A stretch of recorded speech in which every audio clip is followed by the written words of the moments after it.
यह दृश्य बाबा हरि की छोटी सी जंगल की झोपड़ी के बाहर होता है। एक छोटी सी आग जल रही है, जो बाबा और उनके 3 पोते पोतियों अमन, रिया और कबीर के चेहरों पर एक गर्म चमक बिखेर रही है। बाबा पैरों पर पैर रखकर बैठे हैं और उन्हें जंगल के बारे में एक दिलचस्प कहानी सुना रहे हैं। बच्चे उत्सुकता और थोड़े डर के साथ सुनते हैं। पृष्ठभूमि में अंधेरा है, जिसमें ऊंचे ऊंचे जंगल के पेड़, टिमटिमाते जुगनू और पत्तियों के बीच से एक पूर्णिमा की हल्की चमक है। बाबा हरी रात में बच्चों को जंगल में और भीतर ले जाते हैं। हर बच्चा मशाल थामे हुए है, जो घने पेड़ों और घुमावदार लताओं पर टिमटिमाती परछाई डाल रहा है। जंगल रहस्यमय और डरावना लगता है। अंधेरे से चमकती जानवरों की आंखें झांक रही हैं।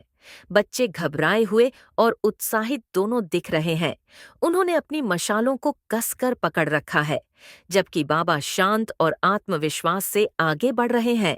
कबीर अचानक रुक जाता है और पेड़ के पीछे एक छायादार हलचल की ओर इशारा करता है। अमन और रिया बाबा के करीब आ जाते हैं। उनके चेहरे डर से तनावग्रस्त हो जाते हैं। धीरे धीरे एक हल्की धुंध उठती है और पेड़ों के पीछे से 3 चमकती हुई आत्माएं निकलती हैं। वे जमीन से थोड़ा ऊपर तैरती हैं।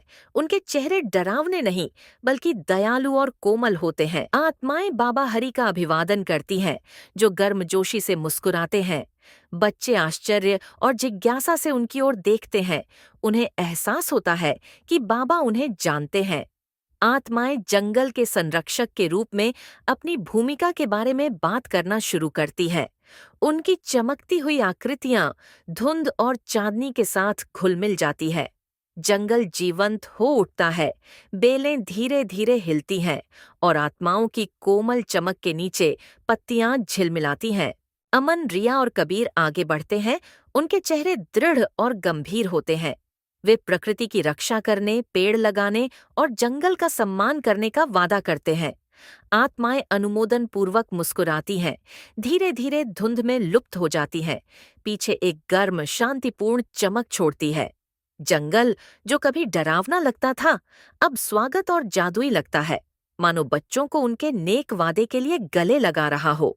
जैसे ही बाबा और बच्चे अपनी झोपड़ी की ओर वापस जाते हैं, जंगल अब डरावना नहीं लगता।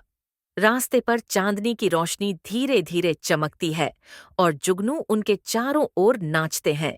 बच्चे उत्साह से बात करते हैं, चर्चा करते हैं कि वे कैसे पेड़ लगाएंगे और दूसरों को प्रकृति का सम्मान करने के लिए कहेंगे।